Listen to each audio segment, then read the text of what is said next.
England में कोई culture है नहीं। मैं ऑफेंड नहीं करना चाहती हूँ, लेकिन एक्चुअली भारतीय कल्चर जो इतना ऐतिहासिक है, पौराणिक है, उसे कल्चर बोलते हैं। कल्चर आजकल है नहीं। इंडिया में भी बहुत तेज़ रफ्तार से गुम हो रहा है कल्चर। हम अभी भी है ऑब्वियसली यहाँ पर, लेकिन एक्चुअली इंग्लैंड में देखा जाए तो अब आजकल बस आधुनिकता में सब पड़े हैं, और उसमें देखा जाए तो माता पिता को रखना, फैमिली यूनिट होना, ये सब बाकी नहीं रहा। अब तो बहुत कम लोग इसमें मानते हैं, तो इसलिए हम वापस आते रहते हैं कि कल्चर थोड़ा महसूस हो। भारत में एक्चुअली आकर ऐसे लगता है कि एक्चुअली अभी भी है कल्चर। उसका कोई। इंग्लैंड में रहती हैं, ऐसा इस माटी में क्या है, ब्रज की माटी में, जो आपको बार बार खींच लाता है यहाँ पर? पता नहीं, आप बताइए क्या मैजिक है ठाकुर जी की, क्या मतलब अमेजिंग उनकी कृपा है, कुछ न कुछ तो है ही। लेकिन यहाँ पर जैसे हम अलाइव हैं, जान है, बाहर जाकर ये ब्रिज को छोड़कर ही तुरंत जो क्या कहते हैं, इतना हैवीनेस फील होता है। कलयुग का प्रभाव बोल सकते हैं, आधुनिकता का प्रभाव, जो नास्तिकता का प्रभाव है, वो इतना। लॉलीपॉप लेटर उसका प्रभाव बहुत हैवी है। तो इसलिए ब्रज की माटी में ये जो आस्तिकता है, जो हम तपस्या कह सकते, ये उसी के लिए आते हैं कि हमें ठाकुर जी के दर्शन हो और यही संस्कार और सनातन धर्म का महसूस हो, क्योंकि बाहर तो है नहीं। हम लेके जाते हैं जितना हो सके उतना, और ट्राई कर रहे हैं कि जारी रखें हमारे परिवार में और बांटें। वहाँ पर भी हम थोड़ा प्रचार करने में कोशिश करते हैं कि दूसरे को इंकरेज करें कि इसे ना ठुकराएं। हमारा जो एंशिएंट कल्चर है, ये वैदिक कल्चर, उसका देयर इज नो कंपैरिजन, उसके लिए कोई क्या कहते हैं सब्स्टिट्यूट नहीं है। हम ये वेस्टर्न कल्चर को अगर फॉलो करते रहेंगे तो बस खाली हो जाएंगे, अंदर से खाली रहेगा।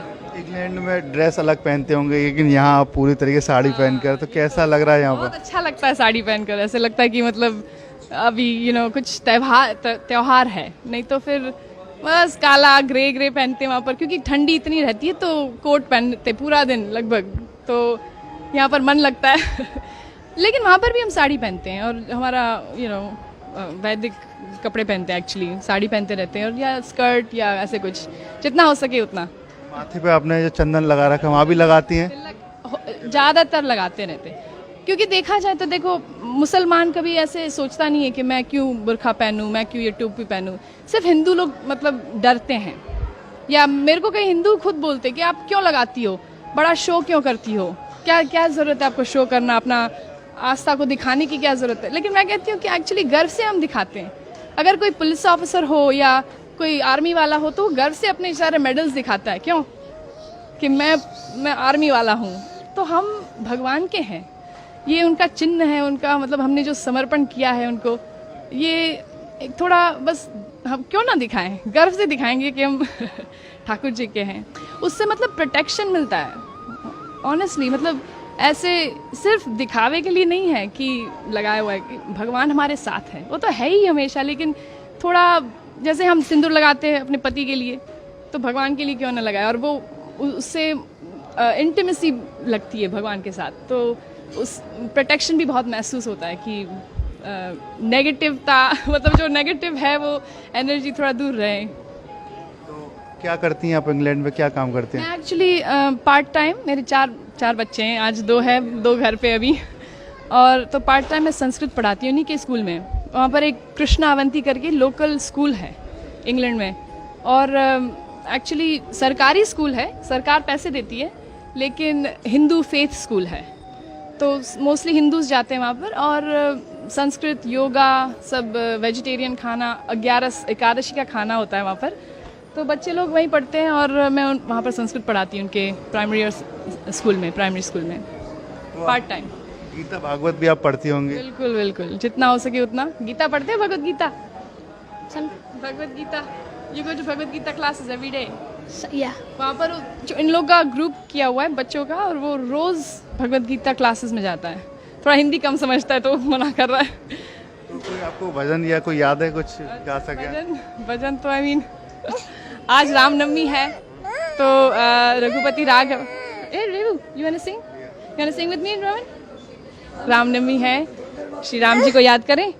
सॉरी हाँ, you want to sing with मी?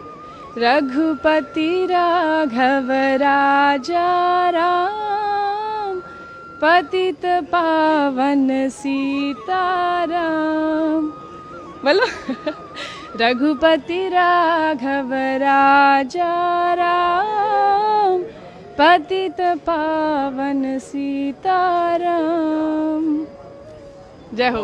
जय हो, हरे कृष्णा। देखिए बात करें इंग्लैंड की, वहाँ बड़ी बड़ी बिल्डिंग है, यहाँ पर सिर्फ धार्मिकता है, तो कुछ अलग लगता है।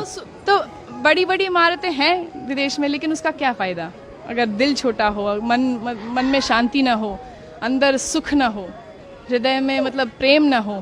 तो ये एक्चुअली ये सारी जो चीज़ें हैं, प्रेम और निर्मलता, और ये एक्चुअली सिर्फ भगवान में वो जो हम तपस्या करते हैं, दया दान, ये सब क्वालिटीज़ कल्टिवेट करते हैं, वो इसी तरह आ सकता है। ये कल्चर से, वैदिक कल्चर से ही आ सकता है एक्चुअली। देखा जाए किसी की सेवा करें, थोड़ा ह्यूमिलिटी प्रैक्टिस करें, नहीं तो फिर ये बड़ी बड़ी इमारतें फिर उससे क्या कुछ काम के नहीं है। वन सेंस काम के है, लेकिन फिर उसका इस्तेमाल दुरुपयोग होगा।